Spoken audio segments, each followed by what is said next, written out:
Chapter 9, The Art of Self-Defense. Okay, I was having a great week, no doubt about it. Not only did I get the blue ribbon on Wednesday, but on Thursday, the class got a long letter from Ms. Mack. She included a picture of her standing by a waterfall next to some very strange-looking creatures. They looked like hairy pigs or raccoony dogs. These are coatis, Miss Brisbane said, reading from the letter, pronounced coatis. Oh, see, even I couldn't say that. The coatis looked weird. Mrs. Mack looked gorgeous, especially with all the red, yellow, and orange flowers surrounding her. How I wished I could be there with her, except maybe for the fact that those, coatis might not be hamster-friendly. At the end of her letter, Ms. Mack wrote, "So farewell to all my wonderful friends in room 26, especially the small one with the big heart, Humphrey." Sigh, sigh, sigh. Though the thought of Miss Mack made me happy, the weekend was coming up soon, and I always felt a little nervous about where I'd be spending it. When it was decided on Thursday that I was going home with Miranda Golden, I was so excited I only got an 83% on my vocabulary test.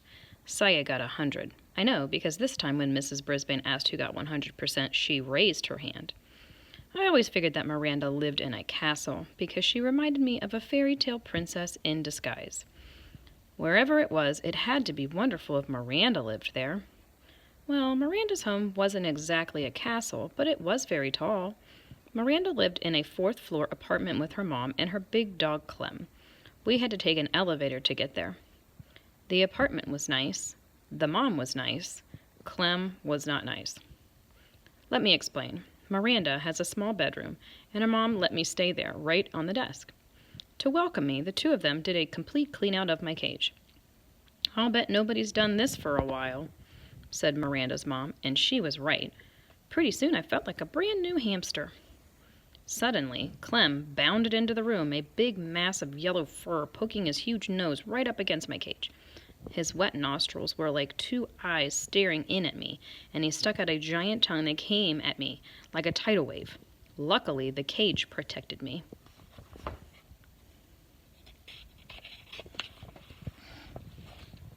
"Mom," Miranda yelled, "please get Clem out of here." Thank heavens Mom took Clem out for a walk in the park, while Miranda showed me her room. She held pictures of her friends and family up to the cage so I could see her dad, her stepmom, her grandparents in Florida. Next, she introduced me to her goldfish, Fanny. She wasn't much of a conversationalist. I squeaked, "Nice to meet you, Fanny," and she said, "Blub." I was thinking about how wonderful it would be to live with Miranda all the time when Clem returned from the park and galloped into the room. "Clem, stay out!" Miranda shouted, but Clem just wagged his tail and barked. Miranda closed the door so the dog had to stay outside, but we could still hear him whining and crying like a baby out in the hall. Still, just being with Miranda made everything seem golden until her mom called her to go shopping. Miranda protested. Good girl.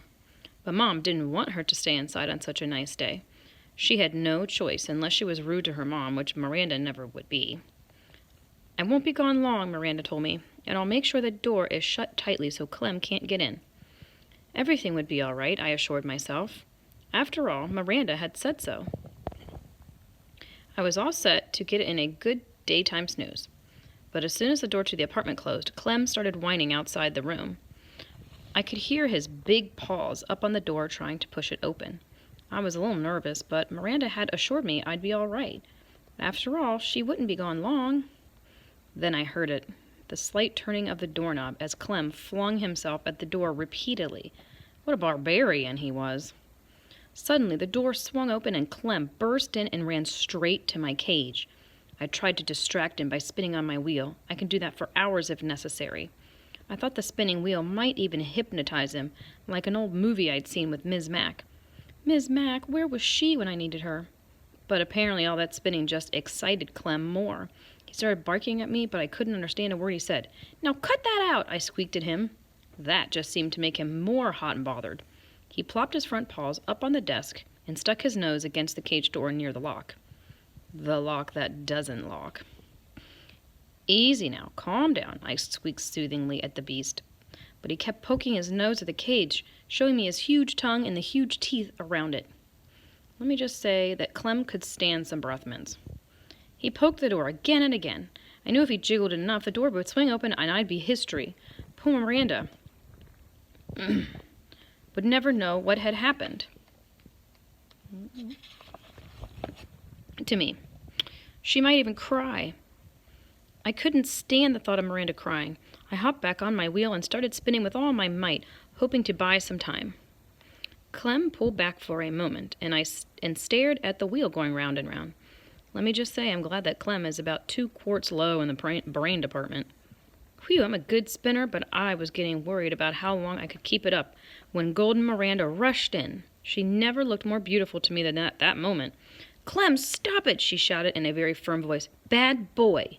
Clem raced to her side, wagging his tail. Miranda's mom dragged old Clem out of the room and closed the door behind her. Phew, phew, phew. Miranda was very sorry. She opened the cage and reached in to pick me up. "Poor Humphrey," she said, hugging me. She set me on her desk and stroked me gently with one finger. "I'm so sorry, Humphrey, so sorry." Oh, I don't know what felt better, the petting or Miranda's soothing words. Miranda felt so terrible about what had happened, she let me play on her desk. She lined up books all along the edges so I wouldn't fall off. Then she let me wander around and see the sights. A desktop is a very interesting place, in case you've never explored one. Miranda's desktop had a big cup with hearts all over it. The cup was filled with pencils. Pencils smell so sweet. She had a round, silvery container of paper clips and a square purple container of rubber bands. She had lots of paper in a pink box, and she had a great big fat dictionary. I could really use one of those. I wonder if they make doll-sized dictionaries you can hide behind a hamster's mirror. Miranda giggled as she watched me check things out. When I tried to climb into the paperclip box, she stopped me with her finger. "No, no, Humphrey, those would hurt you." She did the same thing when I tried to roll in the rubber band box. "No, Humphrey, rubber bands can be dangerous," she told me.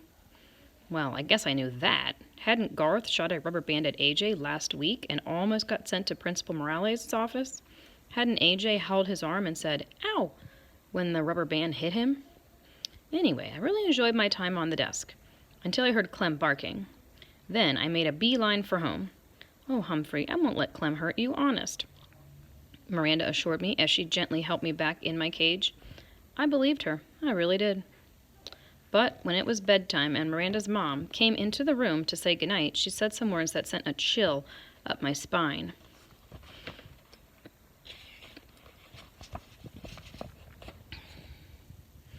"Don't forget, we're going to the Nicholsons' house tomorrow night," Miranda protested. "I hate to leave Humphrey. Clem gives him such a hard time." "We'll lock the door this time, honey. He'll be okay," her mom said. "And tonight Clem will be in my room." After her mother left, Miranda assured me that Clem loves to sleep in Mom's room. "But if anything happens and you get scared, just give me a squeak," she told me. "Don't worry, I will," I assured her. I didn't sleep that night. For one thing, the stars on Miranda's ceiling glow in the dark, and they're so beautiful I couldn't take my eyes off them. For another thing, well, I am nocturnal. But mainly I didn't sleep because I was worried about Clem. After my experience that afternoon, I believed that no lock could hold him back. And how could a little hamster fight back? What weapon would I have against a big, hairy, bad-breathed, small-brained creature? What weapon indeed? I had an idea. Clem hadn't made a peep for hours, so I took a chance and quietly opened the lock that doesn't lock, and dashed across the desktop to pick my weapon, just in case of another encounter with Clem. Then I scampered back to my cage with it and quietly closed the door. I hid my weapon behind my mirror, next to the notebook where no one could find it. Then I managed to get 40 winks or so of sleep around sunrise. Miranda and her mom kept Clem out of my sight all day until it was time for them to go to their party. "I'm still worried," said Miranda. "I'm locking your door with a key on the outside," her mom said. "I'm locking Clem in my room, and Humphrey's cage is closed tightly, right?" Miranda checked it. "Everybody always checks it. It always seems locked from the outside. It even makes a clicking sound. But from the inside, believe me, it's a piece of cake to open." Miranda seemed satisfied with the arrangement, but I wasn't. So I remained on high alert all that afternoon and evening, and here's what happened. After Miranda and her mom left, Clem barked for a while. Then I heard jiggling and joggling for about an hour. Next, I heard big hairy feet padding down the hall toward Miranda's room. Toward my room. I sucked in my breath and waited. Yes, I knew Miranda's mom had locked the door with a key, but Clem didn't seem to let little things like that stand in his way. The doorknob squeaked and rattled. It twisted and turned. Nothing happened, but that didn't seem to bother Clem the barbarian. He jiggled, rattled, and twisted it some more. When he got tired of that, he threw his whole body at the door, and then, very slowly, the door opened. Clem actually seemed surprised, but I wasn't. I had spent the last 2 hours carefully preparing for this moment. Not that my heart wasn't going thump, thump, thump very loudly. Even Fanny the fish seemed nervous. Clem trotted right up to my cage and stuck his big wet nose up against it. "Stay away! Keep your distance!" I squeaked. "I'm warning you!" Clem wasn't discouraged one bit. "Woof!" he barked, sending a foul cloud of doggy breath my way. I didn't even flinch. He barked a few more times and then began poking his big nose against the cage door. I wondered if he actually knew the lock was broken. The time had arrived to put my plan into action. I was in grave danger, and I had no choice. I would only have one chance at Clem, because I only had one weapon, a rubber band. It had taken me a long time to get it hooked around the edge of my food dish. Now I carefully pulled it back as far as I could, aiming directly at those big doggy nostrils. "You asked for it, beast!" I squeaked. Then I let loose. The rubber band snapped and sailed through the air, hitting Clem squarely on the nose. He yelped like a baby and raced out of the room as if he'd seen a ghost. Too bad I didn't still have my ghost costume. That would have been a nice touch. I guess Clem wasn't as dumb as he thought, because he never even tried to come back in the room again. Of course, Miranda and her mom were really puzzled when they came home and found both bedrooms unlocked, and Clem cowering under the living room sofa. "I don't get it," said Miranda. "Humphrey looks just fine. Maybe it was a burglar." But Miranda's mom checked the closets and drawers, and nothing was missing. "Now, that's a mystery," said Miranda's mother after she'd searched the whole apartment. Miranda stared at me, shaking her head. "If only Humphrey could talk," she said. "But I can if you just listen," I told her.